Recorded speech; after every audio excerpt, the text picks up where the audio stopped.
What is up, my peeps? This is day 2, chapter 7b. We gonna talk about the theory of demographic transition.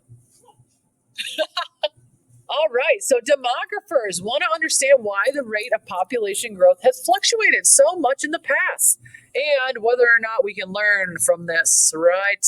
Maybe these fluctuations will help us to understand the future and all that stuff. So in the past, nations that have gone through similar processes of economic development have experienced similar patterns of population growth. Okay, this is a thing. So these scientists who study the population growth patterns of European countries in the early 1900s basically describe 4 different processes, which make up these 4 processes in the theory of demographic transition. You need to be really familiar with this. We're going to talk a whole bunch about it, and you'll use this in your project a lot, but basically, the theory of demographic transition says that as a country moves from a subsistence economy, so they're using the land, they're farming, very, very simple things, to industrialization and increased affluence or wealth, it undergoes this predictable shift in population growth. Okay, so let's go through all 4 processes. We're going to talk about each one. Okay, so here's some information you need to know about each of these 4 different phases. And I'm going to go over all the details with them on the next slide with the actual graph because I think that helps a lot more. But for phase 1, that's what we call our pre-industrial stage or phase. Okay, so this is when there's really slow population growth because there's really high birth rates and there's high death rates, which offset each other. So you get barely no growth at all. Phase 2 is what we call the transitional phase. This is when you have really rapid population growth because these birth rates are still really high, but the death rates are declining because this country is experiencing better sanitation, they have cleaner drinking water, they have increased access to food and goods, access to healthcare, all of these things. Okay, so they're moving up. Phase 3 is the industrial phase. All right, this is when there's a stable population growth, and it's because the economy and the educational system is improving. And people are becoming more educated, they're having fewer children, et cetera, et cetera. So phase 4 is what we call the post-industrial phase. This is when we have a decline in population growth because there's usually a relatively high level of affluence or wealth and a lot of economic development.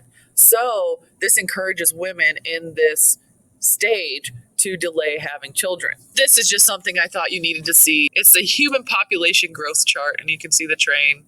It's talking about food specifically. Can we feed all the people on this earth? And the train is saying, I think I can, I think I can, I hope I can, I really hope I can, man, I hope I can.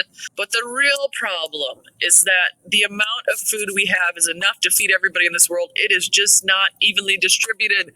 But we will talk all about that when we talk about food waste later in the year, right? Okay, so here is a very well-known graph that you're going to see a whole bunch, but this kind of helps to explain all these different stages a little bit more. So let me give you a few more details about each one. All right, let's talk about the pre-industrial stage or phase 1, right? Phase 1 is representing a population that's in a steady state. You can see how it looks here. It looks like it's reaching carrying capacity, basically. But the size of the population is not going to change very quickly because they have really high birth rates and high death rates, right? They offset one another. Basically, in other words, the crude birth rate, or the CBR, roughly equals the crude death rate, or the CDR, okay? So this pattern is usually typical of countries before they begin to modernize. In these countries, life expectancy for adults is usually really short because they usually have really, really, hard and dangerous working conditions. The infant mortality rate is really high also because there's a lot of disease, there's a lack of sanitation, lack of healthcare, and as a result, you have families ending up having more children than they really want to because they're assuming that not all will live to adulthood. In a subsistence economy, where most people are farmers and stuff like that, having numerous children is an asset, right? It's a good thing for them because the children can do lots of different jobs like getting the firewood. They can take care of the crops. They can care for their younger siblings. Also, if there's no social security system present, the parents also count on having lots of children to care for them when they get old. So some examples of these countries in the pre-industrial stage would be Western Europe and the United States, right? They were in phase 1 before the Industrial Revolution from the late 18th to the mid-19th century, okay? Today, the crude birth rates exceed the crude death rates in almost every country. So even our poorest countries on this planet have mostly moved beyond phase 1. But an increase in crude death rates because of things like war, it could be famine, it could be diseases like AIDS. Those types of things have put some countries back in the direction of phase 1. So Lesotho has a crude birth rate of 25 and accrued death rate of 23. That's an example of a country that may have recently moved backwards into phase 1 because those CBRs and CDRs are so close to equal, okay? Then phase 2, the death rate is going down. You can see that here, while the birth rates remain pretty high. And what happens is we end up getting rapid population growth. So this green color in between here is representing the population increase. But basically, the country is modernizing, right? Which means they're going to have better sanitation, they have clean drinking water, they have more access to food and other resources, healthcare, childhood vaccinations, all sorts of stuff like that. Things that are going to reduce the infant mortality rate and the CDR, the crude death rate, okay?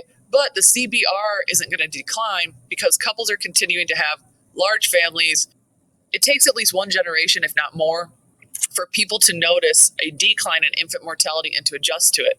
So this is another example of population momentum, like what I was talking about a few slides ago. It also takes time to implement these educational systems and birth control measures and stuff like that. So this birth rate isn't going to go down for a little while. A phase 2 country is basically in a state of imbalance. The births are outnumbering the deaths. India is an example of a country that is in phase 2 today. The United States population had a phase 2 population pyramid in the early 20th century when we had really high birth rates, low death rates, and a large total fertility rate. So going on, a country enters phase 3 as its economy and its educational systems improve. In general, as family income increases, people tend to have fewer children. And as a result, the CBR begins to fall. So that's what's happening here.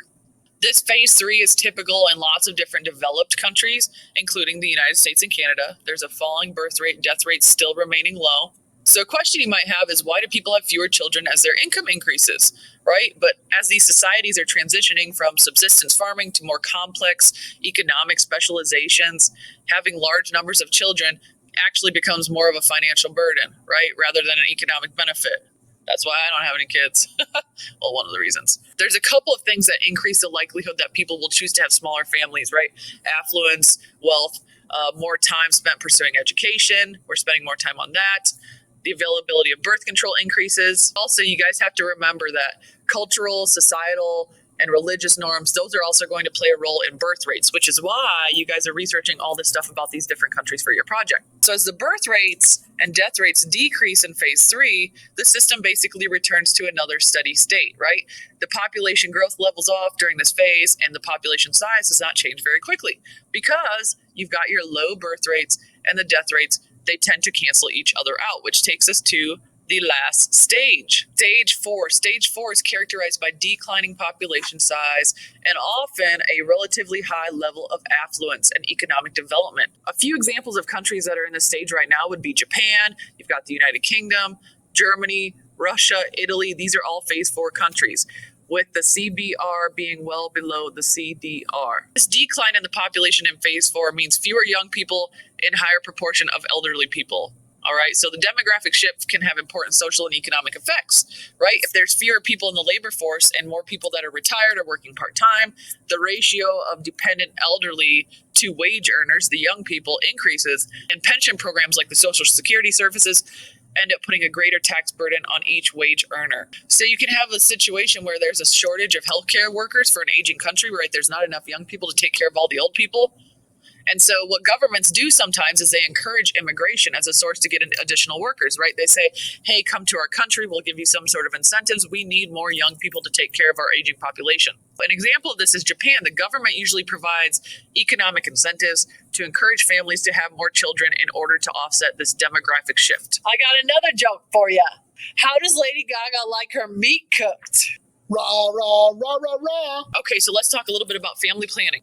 We've already observed that as family income increases, people tend to have fewer children, right? In fact, there's a link between higher levels of education and affluence among females. Also, lower birth rates. As the education levels of women increase and women earn income of their own, fertility is generally going to decrease. That is a thing that we have been seeing everywhere. Even in these developed countries where the TFR has increased lately since it's hit its apparent low point, women are having fewer children than those in developing countries, okay? So educated and working women tend to have fewer children than other women, and many delay having children because they have demands at school, they have demands at work, they're busy.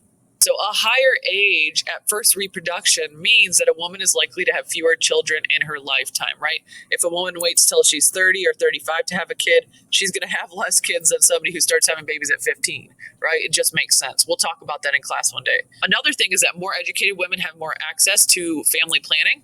And so when this happens, these crude birth rates tend to drop. So here's just a pretty cool graph that's showing the female secondary school enrollment rate, right, compared to the total fertility rate. So you can see when there's a small population of people going to school, the fertility rate is pretty high. But in countries that have a higher enrollment rate, that fertility rate is a little bit lower. Here is another slide speaking of affluence or wealth, right? Affluence means having a lot of wealth, such as money, goods, or property.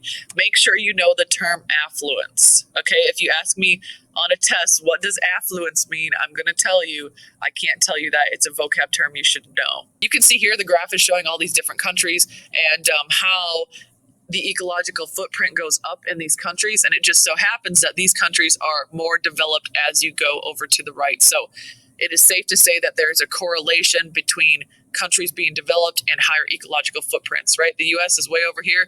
We got this big boy. We got a whole big ecological footprint over here. So more affluence equals higher ecological footprint. So let's talk a little bit about the wealth gap and how this changes the amount of resources that we use. Population size is a critical factor in the impact of humans on Earth, right? The amount of resources that each person uses is another critical factor. Every human puts a toll on the environment by eating, drinking, generating waste, other consumer products. Raising and preparing meat requires even more resources, right? Animals require crops to feed them as well as water and energy resources. All sorts of other things like building homes, manufacturing cars, making clothing, and other consumer products. Those require energy, water, food, steel, and all sorts of other resources, right? Everything we do requires resources. But these and many other human activities are what contributes to environmental degradation. One of the main things we're going to talk about a lot throughout the year is the fact that population and economic development are not equally distributed around the world. The human impact on our natural resources is also not equally distributed. Of all our 7.7 billion human inhabitants, more than 6 billion live in developing countries. Most of the populous nations on Earth are developing countries. The population disparity between rich and poor countries has gone up in recent decades, okay? So impoverished countries are increasing their populations more rapidly than affluent countries. In addition to this disparity in population growth between developed countries and developing countries, the difference in resource use is striking. So we saw that in chapter 1, only 1/5 of the human population lives in developing countries, and these people consume more than 1/2 of the world's energy and resources, which is absolutely insane. So think about this. One person in a developed country may have up to 10 times the environmental impact of a person in a developing country, right? For example, the world's average ecological footprint for the world's 30 wealthiest countries is about 6.4 hectares per capita. Remember, it's measured in area. If you contrast that figure with the average ecological footprint for the 50 poorest countries, it's 1 hectare per capita. So there's a huge difference there.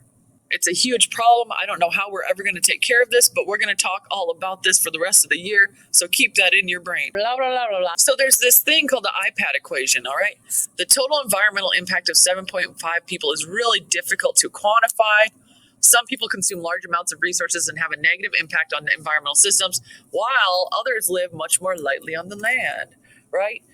This living lightly could be intentional, right? Somebody in the developed world might go get a tiny house. They're trying to live green. They're trying to live sustainably. Or it can be unintentional, like homeless people having to live in a tent under an overpass or something like that. So there were a bunch of scientists that said, hey, how are we going to measure this impact of human life and how it takes a toll on the earth? So this group of environmental scientists came up with this equation called the IPAT equation. Even though it's written here mathematically, right, impact equals the population times affluence times technology, it's really just a conceptual representation of these 3 major factors that are influencing environmental impact. So the population part, that's pretty straightforward. You assume that everything else is equal. You can assume that 2 people consume twice as much as 1 person. So if we compare countries with similar economic circumstances, the one with more people is likely to have a larger impact on the environment. That makes sense. Affluence is created by economic opportunity, and it doesn't have as simple of a relationship to impact as population does.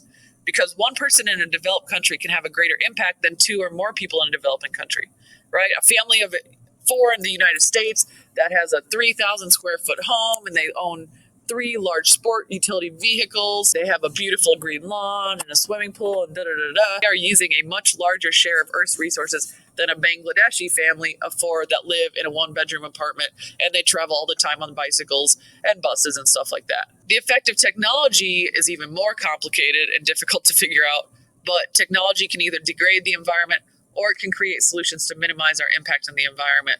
Okay, guys, this is your last slide. Are you excited? We talked about this a little bit when we learned about chapter 20, right? The GDP, but let's just touch on it again because it's something you should be familiar with. The most commonly used measure of a nation's wealth is its GDP, its gross domestic product, right? Which is the value of all products and services produced in a year in that country. Some environmental scientists argue that increasing the GDP of developing nations is the best way to save the environment for at least 2 different reasons. First of all, as we have seen, rising income generally correlates with falling birth rates, and reducing population size should lead to a reduction in environmental impact. The second reason why is because wealthier countries can afford to make environmental improvements and increase the efficiency of resources. So people that live in wealthier countries, we have this luxury where we can think about how are we going to improve these problems with the environment, right? We can allocate resources, meaning money specifically, towards actually helping the environment. But if you go to a place where there's a lot of poverty, whether it be developing countries or, a high poverty area, even within these developed countries, people don't have that luxury. If you have no access to clean water, healthcare, food, whatever, right? You are not worrying about how am I going to save the planet. You're worrying about where's my next meal coming from? How am I going to get my water? How is this going to happen? So we have this situation where most of the people on this planet live in a developing country. There's lots of poverty. So how do we make that shift towards saving the planet? It's a good question. I don't know. It's a big, hot, dirty mess that we got to figure out. And you are responsible. You are responsible for figuring that out in your lifetime. Okay? All right, boys and girls, here's your riddle for today. A is the brother of B. B is the brother of C. C is the father of D. So how is D related to A? I hope you know that you are seriously awesome, and I want you to have a fabulous day. Bye.